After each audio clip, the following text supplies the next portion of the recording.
Now moving on to the next exercise, which is 16.3. And you can see down below we have these little traffic lights. This looks like a real fun one, right? It doesn't look all that much different in some ways from the thing that we just did. Once again, we have radio buttons. We have buttons that we're going to click on, and they're going to affect other objects, right? So right there, we kind of already have a conception of what we can do to achieve that. And then clearly we're going to need to kind of revisit our drawing skills within this type of an environment. So we're going to need to make a rectangle and 3 circles. And then basically we're going to click the radio buttons, trigger an event handler, and change the fill of the circles, right? This is something we should be able to knock out pretty quickly. Actually, the previous one seems like it was actually a little bit more difficult than this one. So let's see if we can do that. Let's go ahead and jump into Eclipse here. And let's create a new class. And we'll call that exercise 16.3. Main method. Let's kind of do all the standard things that we do. And I'm going to push us in towards working in very much the same fashion. All right, let's not forget to put in extends application. Let's add our libraries in so the red lines go away. What does it not like there? Oh, we don't have the stage. We need that stuff. Let's copy that.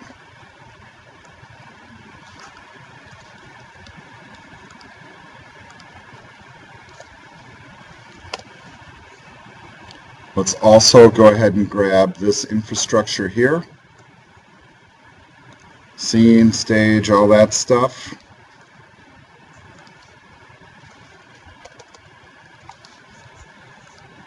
May as well change this right away. Don't know what construct that we'll use, but we're kind of at the point now in building the application where we have to think about that. So what I'm going to do is I'm going to put the sample application up on the screen here and try to read the instructions again. Only one light can be on at a time. No light is on when the program starts. Okay, that shouldn't be too hard. All right, record here again. I was paused, but now we're back. And we were talking about how we're going to lay this out code-wise. We are seeing some parallels from our previous application. For example, we're probably going to have a toggle group again, right? And it just so happens that we have a red, yellow, and orange. Isn't that convenient? So I'm going to start copying stuff over, and it is going to throw errors because we're adding or copying stuff that we haven't built yet. But that's okay because it's going to remind us to do that. Okay, for the moment I'm ignoring the errors. Oh yeah, not orange, green. I really should be amber, right? All right, and you can see I'm just bopping back and forth between the code I already created. So I'm going to grab the radio buttons. It's not cheating, it's called working efficiently. And then this one will be green.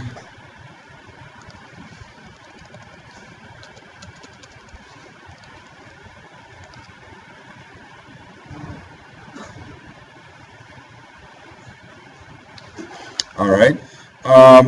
Let's take a look at that interface one more time. Okay, so red, yellow, green. So really we already have that part done. What we need to do now is maybe do the same approach we did last time, which is what kind of a shape we're going to put it into. Now we were talking just before, or actually during the pause here, about what construct to use again and why. The conversation was like, why do we use a border pane, or why should we use an H box? And the one point I was making is that the reason we use border pane very often is it has multiple regions, We don't have to use all of those regions, and it makes it really flexible to put other stuff into it. So once again, I'm actually going to copy that structure. I'm not going to use all of it because I think it's pretty obvious from this drawing that we really only need 2, right? So, I mean, clearly the radio buttons are at the bottom. Okay, and then maybe this could just be the center one. We don't have a top, we don't have a left, and we don't have a right. We use the same approach. So let's just go ahead and do that. And what I'm trying to do here, I'm trying to be methodical. So I already said we're not going to use top, we'll use center and bottom. And we don't have something called text pane, but we could have, let's see, a radio button H box, right? So really what I should do next now is create a radio button H box. So let's do that. Let's do that right here. Let's see if I can borrow some more code. You can see the efficiencies I'm trying to grab here from my previous work, so I don't have to really type a lot. So we got a new H box. We'll leave the spacing component in there. We will do an add all, but we won't need all of these. We won't need those 2. That's probably okay just the way it is, except we called this RB H box, not RB. So let's just follow the naming convention we already have.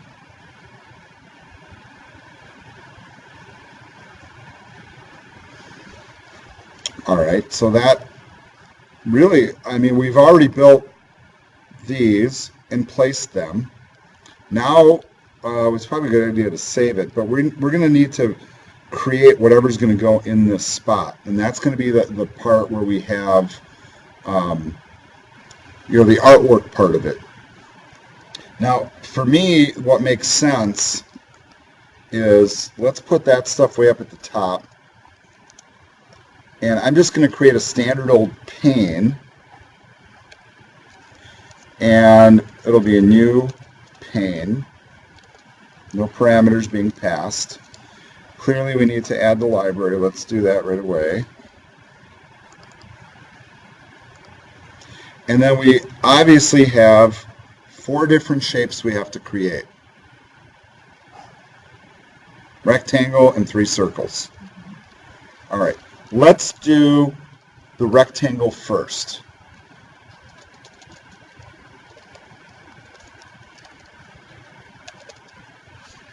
All right, control space to pull up the library. And now it's recognizing we don't have radio button. Oh, no, that's because I don't have a semicolon here. All right, never mind. Let's just call it rect. How's that?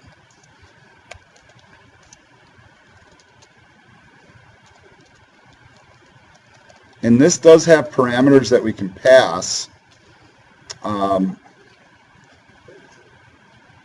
So let's figure out, from looking at this, maybe some sizes. I don't know, let's make a guess. 40 pixels across? Well, how do the parameters work? Do you guys remember? For a rectangle, isn't it start XY and XY? Right? No, that's a line also.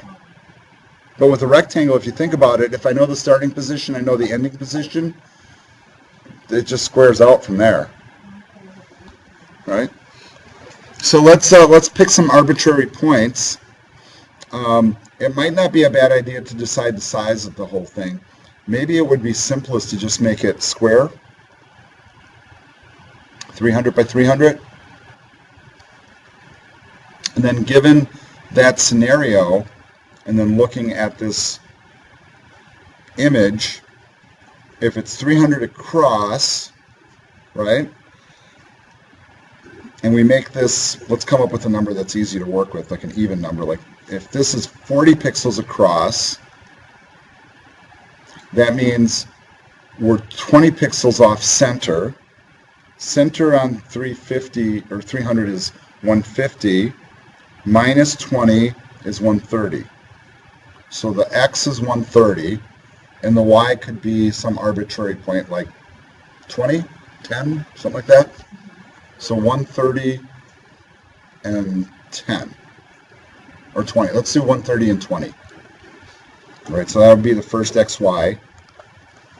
130, 20. And then if we're moving across the width, we're going to add 40, so the next number is going to be 170. And then how tall would you say that is? If this is 40, then that's probably 120.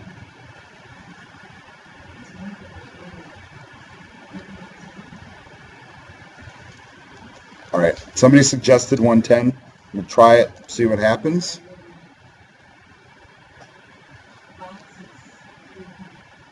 Right.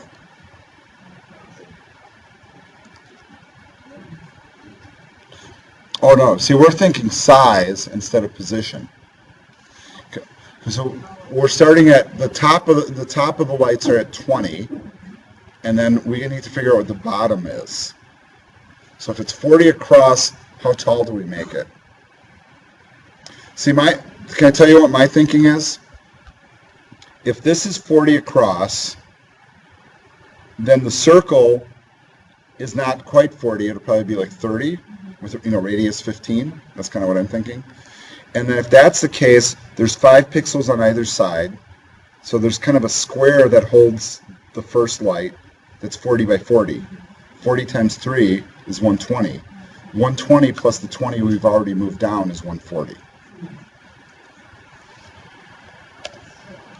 Yeah, right. It doesn't.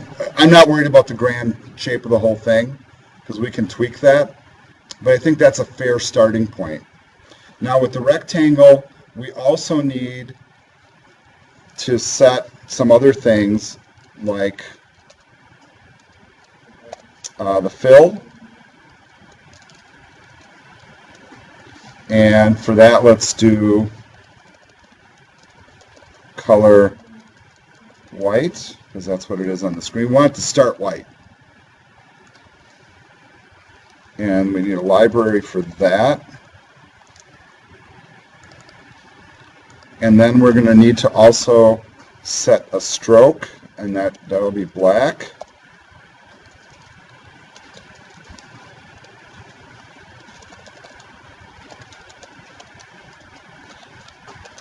Whoever came up with the idea of all caps on this stuff is, I hope they lost their job. Well, there's a reason they do it. I don't know what it is, but it seems like a pain. All right, we also need the circles, right? Okay, so those should be pretty easy too. So let's do circle.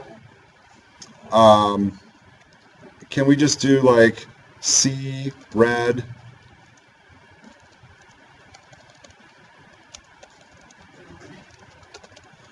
What kind of parameters can we pass here?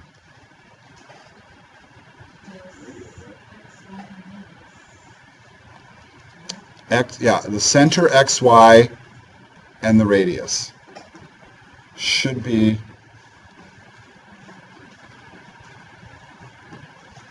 I forget if that's the order of the parameters.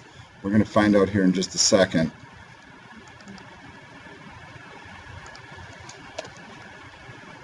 So I'm just going to hover, let it bring it up. Yes, that creates an empty instance of a circle. Thank you very much.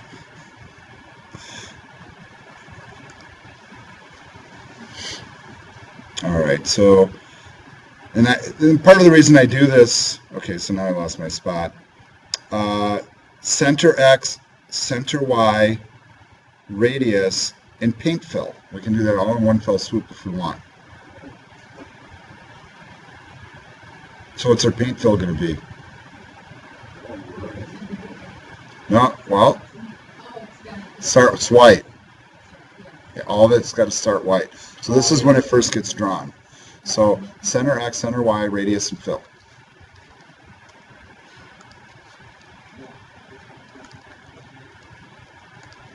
All right, so going back to our thought here, we know what the center X is. What's the center X? Right? Halfway between 130 and 170. Just agree. And then, remember the little paradigm I came up with here? So if this is 40, and then I'm assuming there's a square kind of that goes around it, that's 40, but we're going to leave a little bit of like 5 pixels on either side. So if this is at 20, the top edge, and then we go down 40 to here, halfway down that is another 20, so the center Y is 40.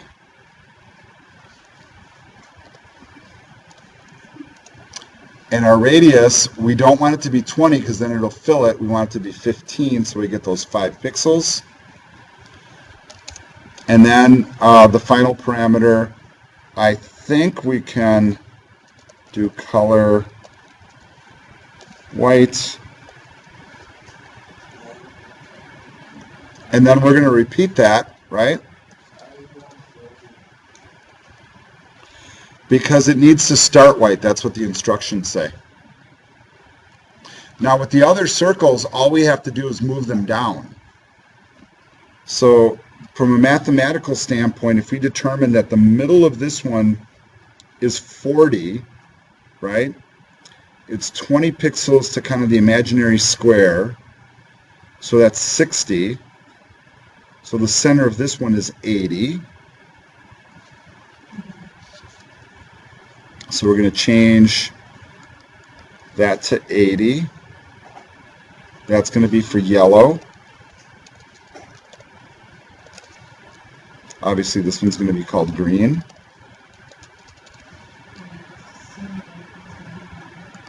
That's right. And we'll assume that one's 120. Then if you think about it, add 20 more pixels and we're at 140. Our radius is only 15, so it won't touch. We should be okay here. One thing that we didn't set, though, for each one of these circles that we should, is we should set the stroke for them. Right? Because if we create a circle and it's white, what's going to happen with it? We're not going to see it, so it's going to disappear. All right, so now we're going to do C red dot set stroke, and we'll do, on all of these, we'll just do color dot black.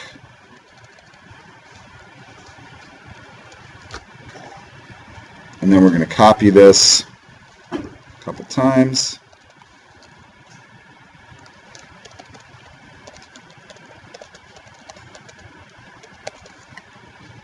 Then we got green. All right, so we created our shapes. Now we need somewhere to put those shapes, and basically we already created the pane, right? So now what we're going to do is we're going to say pane dot get children, add all, and what are we adding? Rectangle, C red, C yellow, C green. Semicolon at the end there. Trying to think, is there anything else we need to add? We got the rectangle, the circles, the pane, we got our radio buttons, the toggle group, we got our H box for the buttons. Okay, so here's one thing we need to do. We didn't set the pane inside here. So the pane, where we're doing our shapes, is going into set center. We actually, I think, have enough now to make it show up on the screen. So let's go ahead and save it. Okay, not exactly what I was hoping for. And I know what we did wrong. When we went to set the width,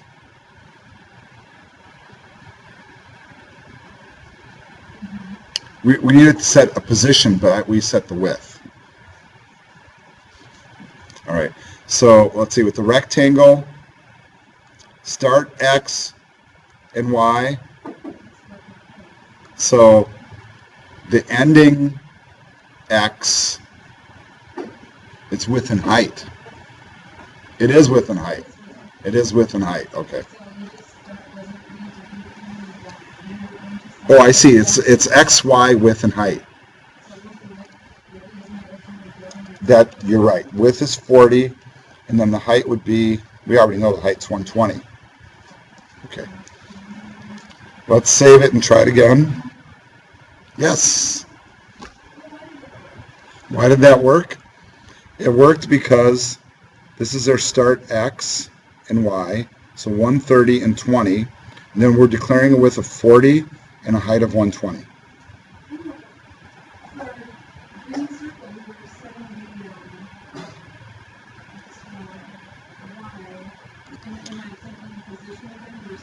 Yeah, you're thinking, yeah, that's exactly right, because really, keep in mind here, this is width and height, so this whole shape is 120, right? But it's pushed down 20 pixels from the top, so that's why that is. Now, clearly, we don't have to have it this tall, but at the same time, it really kind of doesn't matter how tall it is at this point.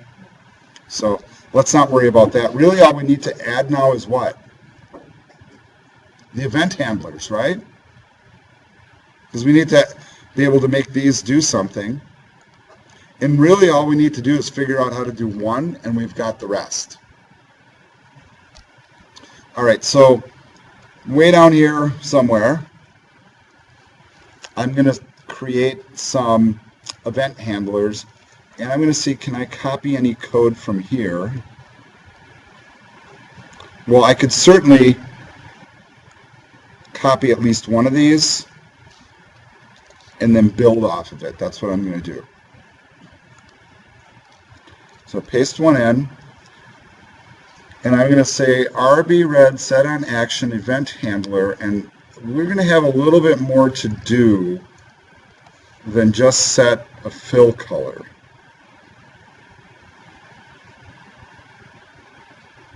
In fact, because think about what's going to happen here. All the circles start white, but as soon as I click on red, we make the red circle red. But if one of the other ones was already selected as a color, we need to make sure the other two are white. And then when we click on yellow, the center one is yellow and the other two are white. So you see the pattern? Okay.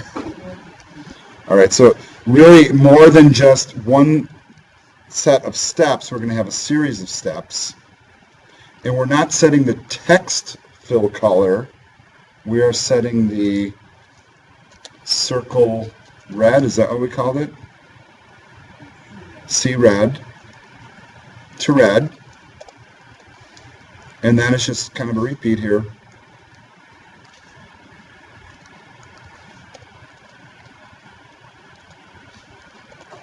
And then we're just changing colors.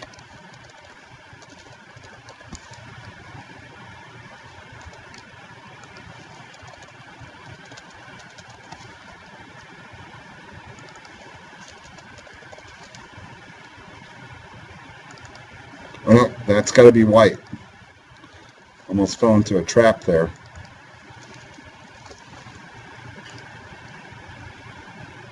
Now, if we're doing that for red, we're going to do the same thing for yellow and the same thing for green. We just have to change the names here.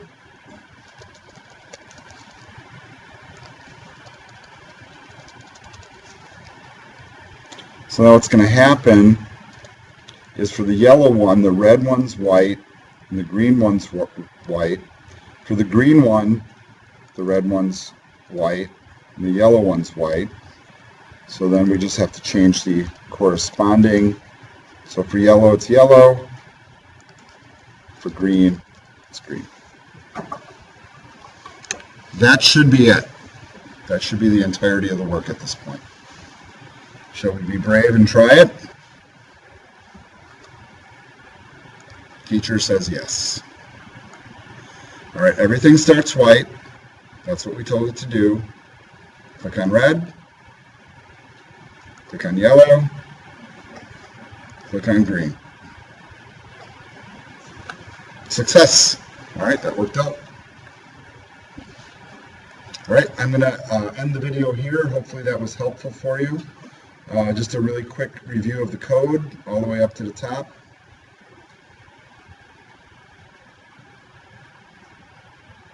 Next section of code.